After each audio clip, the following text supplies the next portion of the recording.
जी finally Narayan का रास्ता खुल गया है। ये भी पहले ग्लेशियर और हमारी जीप से ऊंचा ऊंचा ये ग्लेशियर है। ये नया रास्ता है जी डैम के पास और इस पे सिर्फ टनल भी बनाई हुई है नारायण जाते हुए। और ये नारायण से पहले लास्ट ग्लेशियर और मेरे पीछे है वो सारा नारायण और नारायण से आगे है ये अगला ग्लेशियर। और ये रास्ता मेरे पीछे जो आपको नजर आ रहा है ये सीधा जाता है बाबूसर टॉप। और अगर आप भी अपनी गाड़ी पे नारायण आ रहे हैं और आपको रोड कंडीशन का नहीं पता नारायण से आगे अपनी गाड़ी पे कहाँ तक जा सकते हैं और होटल के रहने किस तरह होटल खुल गया है कि नहीं, तो ये वीडियो देख ले, इसमें आपको सारी मालूमात मिल जाएगी।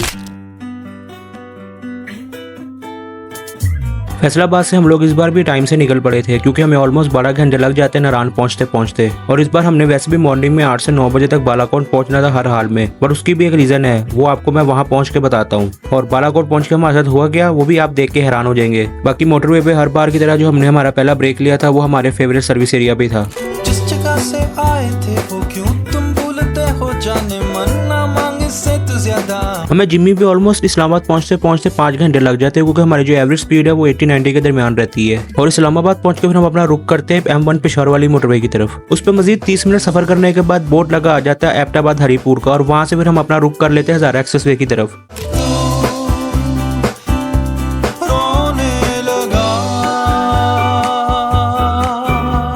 हजारा एक्सप्रेसवे पे मजीद 1.5 घंटा सफर करने के बाद इसका लास्ट एग्जिट पॉइंट आता है, मगर हर दफा हम लोग वो स्किप कर देते हैं। मानसेरा वाला टोल प्लाजा स्किप करने के बाद आप मजीद इस रोड पे सफर करते तो आगे एक और टोल प्लाजा आ जाता है। उस टोल प्लाजे के बाद जो हजारा एक्सप्रेसवे है ये खत्म हो जाती है और जो रोड है वो सिंगल हो जाता है, मगर रोड अच्छी बनी हुई है। खैर थोड़ा सा सफर करने के बाद इस पे 2 किलोमीटर की टनल आती है। वो टनल आप जैसे क्रॉस करते हैं तो उसके मजीद 20 मिनट ड्राइव करने के बाद अभी जो मेरे पीछे सीधी रोड जा रही है ना ये आगे थाकोट कासू शाम वाली साइड पे चली जाएगी, लेकिन अब हम यहाँ से सिर्फ राइट मुड़ जाएंगे। ये न्यू बालाकोट का रास्ता जाता है।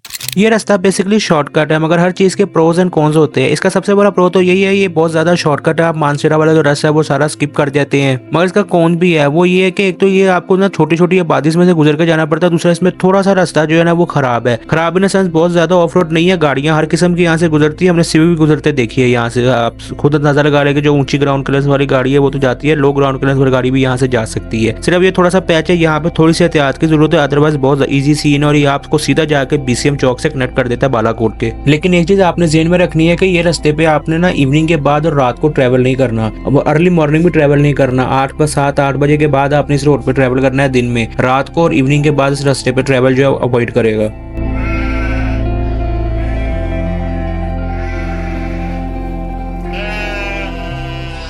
इन केस अगर आप मॉर्निंग में सफर स्टार्ट करते हो तो आपको बालाकोट आते आते रात या शाम हो सकती है, तो आप यहाँ भी स्टे कर सकते हैं। BCM चौक पर आप काफी सारे अच्छे महंगे और मुनासिब होटल जो है वो बने हुए हैं। बाकी मैंने घर से निकलते हुए आपको बताया था कि हमने 8-9 बजे बालाकोट पहुंचना है। उसकी रीजन थी वो ये थी कि बालाकोट से 30-35 किलोमीटर आगे कवाई से थोड़ा सा पीछे ना काफी हैवी लैंडस्लाइडिंग हुई थी, तो हमें यह था कि हम 7 बजे तक बालाकोट पहुंच जाएंगे, तो 2 घंटे कहीं भी गाड़ी साइड पे लगा के ना सो जाएंगे और 10 बजे रास्ता खुलेगा तो फिर आगे चले जाएंगे।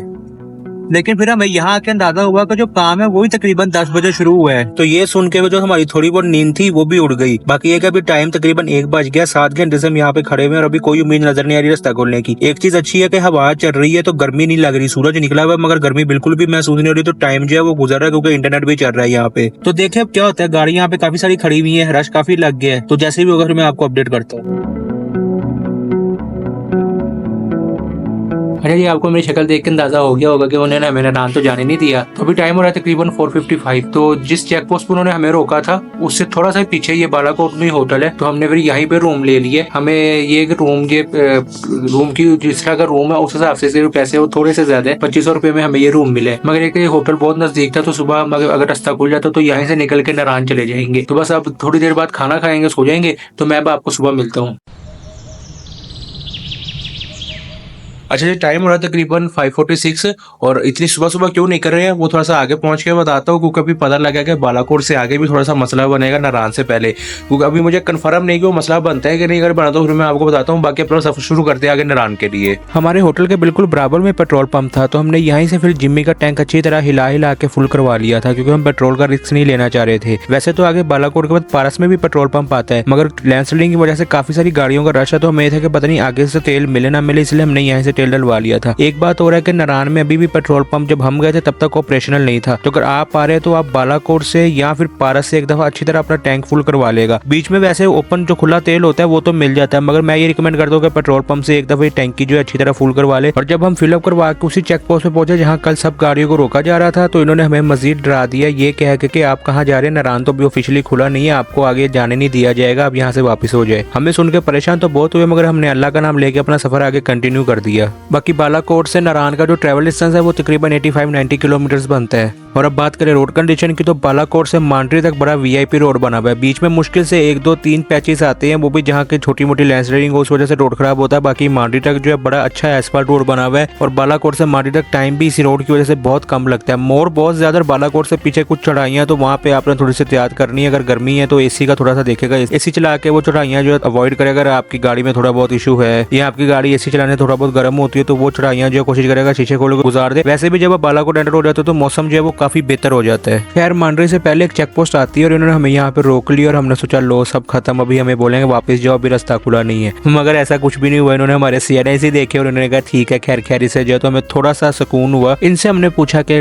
नारायण तक जाने दे रहे हैं, तो उन्होंने कहा नहीं नारायण तो अभी खुला ही नहीं है, तो आप सिर्फ कागान तक जा सकते हो। और हम फिर से एक दफा परेशान हो गए कि यार ये क्या बनेगा हमारे साथ, मगर हमें अल्लाह पे भरोसा था कि अल्लाह यहाँ तक लेके आया तो आगे भी कुछ बेहतरी होगा हमारे लिए, तो फिर हमने अपना सफर आगे कंटिन्यू कर दिया। बाकी आप लोग ये ब्रिज याद कर ले कि उस ब्रिज के बाद मांडरी शुरू हो जाता है और रोड का टॉर्चर मैं इसलिए कह रहा हूँ कि ये रोड बहुत गंदा है। मांडरी के बाद कागान तक तकरीबन आपको मल्टीपल जगहों पे पोटहोल्स मिलते हैं, टूटे पैचेस मिलते हैं रोड के, और रोड तकरीबन जो है वो टूटी हुई है। ऐसी सिचुएशन लास्ट ईयर तक थी, मगर अब ये है कि इस दफा जितनी जगह पे रोड टूटा हुआ है उससे ज्यादा मल्टीपल पॉइंट्स ऐसे हैं जहाँ पे रोड रिपेयर हुआ है। तो पहले मांडरी से कागान तक जितना टाइम लगता था अब उसका आधा टाइम लगता है, क्योंकि जो ये रोड है ये बहुत ज्यादा लास्ट ईयर की जगह ना बेहतर हो गया और रिपेयर भी कर दिया है। लेकिन कागान के बाद जो रोड कंडीशन थी ना वो लास्ट ईयर जैसी थी, बल्कि उससे थोड़ी सी बुरी थी, क्योंकि रोड ये मल्टीपल जगहों पे टूटा हुआ था और पैचेस बहुत ज्यादा आ रहे थे इस पे। लेकिन ये रोड सुक्की किनारी डैम के पास जाते जाते फिर बहुत बेहतर हो जाता है, क्योंकि वहाँ डैम से आगे फिर अब टनल बन गई और ये नया रास्ता बन गया। और ये नया रास्ता बहुत बेहतरीन बनाया है। पहले तो डैम के पास सफर खत्म ही नहीं होता था, लेकिन अब इस रोड की बनने की वजह से सफर का पता नहीं लगता कि डैम आप कब क्रॉस कर जाते हैं।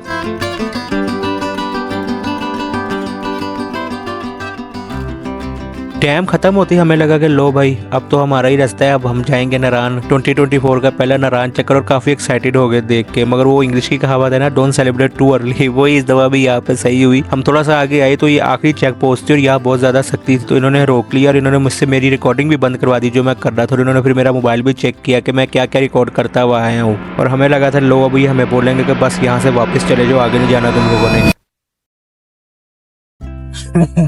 अल्हम्दुलिल्लाह जी जाने दे रहे हैं। हमें बड़ा डर लगा हुआ था, सुबह में पता लगा था कि ये जो पहला ग्लेशियर आता है यहाँ से आगे नहीं जाने देते, तो देखते हैं कि आगे नारायण रोड कंडीशन कैसी है। नारायण का सेम सीन है कागान वाला। इस दफा रोड जो है बहुत बेहतर है। पहले जितना टाइम लगता था आपको डैम के बाद नारायण जाते हुए, अब उसका आधा लगा करेगा, क्योंकि इन्होंने ये वाला रोड भी जो है रिपेयर किया है। सिर्फ स्टार्टिंग में आपको ग्लेशियर्स के पास थोड़ा सा इशू बनेगा, वो मैं आपको थोड़ा सा आगे जाके एक्सप्लेन करता हूँ। बाकी ओवरऑल अगर रोड कंडीशन देखा जाए डैम के बाद, तो जो पहले जितने भी टूटे पैचेस थे वो सारी अब जो है नई तरह से उनपे ना स्लैब टाइप रख के तो अच्छा रोड जो है वो बन गया है, तो गाड़ी को इतना मसला नहीं बना करेगा। अब बस जब तक ये ग्लेशियर पड़े हुए ना तब तक थोड़ी सी एहतियात की जरूरत पड़ेगी, क्योंकि हम थोड़ा सा आगे आए थे सेकंड ग्लेशियर के पास, तो ये गाड़ी इस तरह सेंटर में बिल्कुल फंसी हुई थी।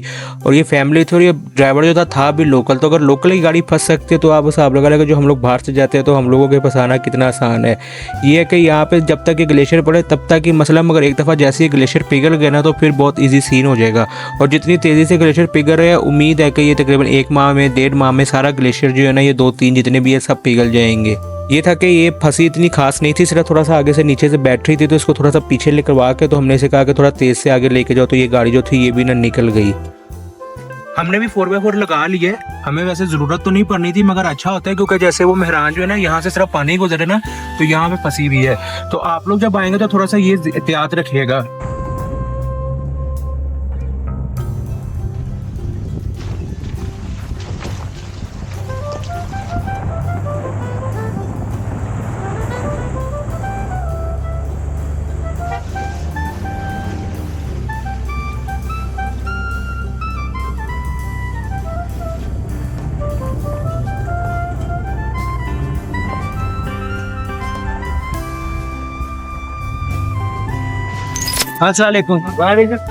ये बर्फ बोतलों वगैरह के लिए, ये खाने के लिए जड़िया बूटियों का ये सुफा है। अच्छा पानी के लिए इस्तेमाल ये करें। पानी पर शक्कर वगैरह डाल कर खा लेते हैं। अच्छा अच्छा अच्छा, हाँ, ये सुफा है अल्लाह की तरफ। सही सही। और तो करिए, ये नारायण से पहले लास्ट ग्लेशियर था और नारायण से आगे आप कहाँ तक जा सकते हैं अभी अपनी गाड़ी पे, वो मैं आपको थोड़ी देर में बताता हूँ। बाकी ग्लेशियर खत्म होते ही नारायण नजर आने लग पड़ता है और मैं अब आपको अपनी फीलिंग बता नहीं सकता जो नारायण देखने के बाद थी मेरी।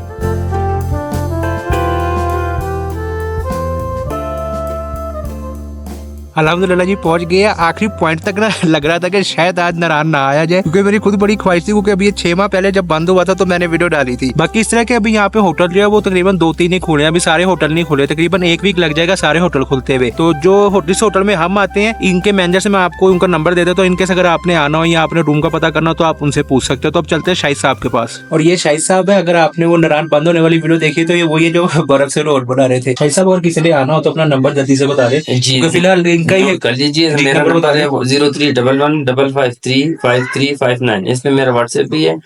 अगर किसी ने नारायण आना हो, किसी किस्म का मालूमात लेना चाहते हो तो मुझसे रब्ता कर सकते हो, व्हाट्सएप पे भी और नंबर पे भी। शुक्रिया शाहिद साहब, थैंक यू सर। बाकी देखते हैं नारायण से, अगर आप नारायण तो आ जाएंगे, नारायण से आगे आप कहाँ तक जा सकते हैं, रास्ता कहाँ तक खुला और आगे ग्लेशियर पड़े हुए हैं कि नहीं, तो अब ये चल के देखते हैं। हम लोग इस वीक के स्टार्ट पे गए थे तो जो नारायण बाजार था ना, इसका सीन थोड़ा सा ऑफ था। अभी जो दुकानें होटल वगैरह थे ना वो खुल रहे थे, लेकिन इस फ्राइडे को ऑफिशियल नोटिफिकेशन आ गया कि जो नारायण है ना वो ऑफिशियली खुल गया है। तो उम्मीद है कि जो नेक्स्ट वीकेंड है ना उस तक जितने भी होटल या ज्यादा से ज्यादा होटल जो दुकानें हैं ना ये ऑपरेशनल हो जाएंगी। नेटवर्क अभी नारायण में नहीं था जब हम गए थे, सिर्फ इंटरनेट चला था, वो भी एसकॉम का चल रहा था। इनकेस आपके पास एसकॉम की सिम है और आप नारायण बाजार आ रहे हैं तो अपने साथ आते हुए लेगा, आपको इंटरनेट की फैसिलिटी भी मिल जाएगी। बाकी उम्मीद है कि नेक्स्ट वीकेंड तक टेलीनॉर का इंटरनेट जो है वो चल जाएगा। वो नारायण में टेलीनॉर का इंटरनेट भी चल जाता है, मगर वो जब रश नहीं होता तभी जब रश पड़ जाए तो कई दफा टेलीनॉर भी नहीं चलता, मगर टेलीनॉर का फोन वगैरह चलता है। तो ये एक अच्छी बात है कि अगले वीकेंड तक ना सब कुछ जो है ऑपरेशनल हो जाएगा। बाकी अगर इस वीडियो पर अच्छा रिस्पॉन्स आया तो मैं जल्दी एक वीडियो हो नारायण की अपडेट लाजमी आपके साथ शेयर करूंगा। बाकी ये कि झील सैफलूम लोग भी फिलहाल बंद थी जब हम गए तो उसे भी तकरीबन 2-2.5 वीक लग जाए, क्योंकि वहाँ भी ग्लेशियर पड़ा हुआ है। ये ब्रिज से लेफ्ट साइड पे जो रास्ता है ये झील की तरफ जाता है, मगर ये भी बंद पड़ा हुआ था।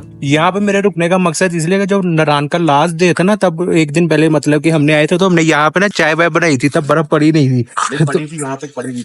हाँ उस दिन बर्फ पड़ गई थी, सच बर्फ पड़ गई थी। तो पापा ने इस तरह यहाँ पे टेप लगाई थी कि जब अगली दफा खुलेगा तो आएगा तो देखेंगे लगी होती है कि नहीं। तो ये इस तरह टेप यहाँ पे लगी हुई है। बाकी देखते हैं आगे कहाँ तक जाया जाता है। बाबू सर टॉप कितने दिन लग जाएंगे रास्ता खोलने में, और नारायण से आगे कहाँ तक जा सकते हैं। अभी तो सामने ग्लेशियर नजर आ रहे हैं और कह रहे थे कि साथ साथ साफ कर रहे हैं, तो देखते हैं। उम्मीद है बाटाकुंडी तक तो कम से कम खुल गया होगा रास्ता। बाटाकुंडी तो क्या, रास्ता तो अभी सोच तक नहीं खुला था। हम थोड़ा सा आगे आए तो एक ग्लेशियर आया, ग्लेशियर जैसे ही क्रॉस किया तो ये राफ्टिंग वाले अभी आए थे, इनके बाद 2 बोट्स थी। इनसे हमने पूछा आगे कहाँ तक जा सकते, तो उन्होंने कहा 400-500 मीटर तक आगे जा सकते हैं, आगे काम हो रहा है। तो फिर हम थोड़ा सा आगे तो वाकई बहुत बड़ा ग्लेशियर था और इस पे काम हो रहा था। नारायण के बाद ना सोच आता है, ये सोच से थोड़ा पीछे ही है, तो हमें फैज साहब ने बताया था कि यहाँ पे ना फजल साहब नाम के होंगे ठेकेदार है इनके, उनसे पूछ लेगा। हमें था कि शायद सोच का रास्ता खुला हो, लेकिन इस सोच से पीछे ही रास्ता बंद है। तो अब उनको वो गए हैं बुलाने, तो उनसे पूछते हैं कि कितना टाइम लगेगा बाबू सर टॉप, हम कब तक जा सकते हैं, और बाटाकुंडी का क्या था, वहां तक रास्ता कब तक खुल जाएगा। इन बेचारों को वहां से आना पड़ा है, मैंने दी तो इनको तकलीफ ही है। जनाब सबसे पहले तो माजरत आपको मेरी वजह से तकलीफ उठानी पड़ी, मेरी चप्पल बहुत ज्यादा ना स्लिप हो रही थी। मैंने आपसे पूछना है कि रास्ता कब तक खुल जाएगा। रास्ते का तो अभी हमने आगे ग्लेशियर देखे नहीं। अच्छा आगे और ग्लेशियर पड़े हुए हैं? आगे और है। अच्छा। एक ये ग्लेशियर बड़ा है जी ठीक है। एक पीछे आपको नजर आता होगा वो सामने वाला। जी जी जी जी एक वो है। सही सही। ये हमने 2 देखे, इस पे काम हम कर रहे हैं ना। सही सही सही। इधर से आगे निकलेंगे तो फिर आपको बता सकते, देखने के बगैर नहीं बता सकते। अच्छा सही। चलें, बहुत शुक्रिया, आप लोगों की वजह से रास्ता खुल गया, वरना लोग तो इंतजार कर रहे थे कि कब बात है। खैरियत है? सब खैरियत है, बहुत शुक्रिया। खिदमत करे ना। नहीं बस हमने वापस जाना है, फैसलाबाद जाना है, बड़ा दूर जाना है हमने।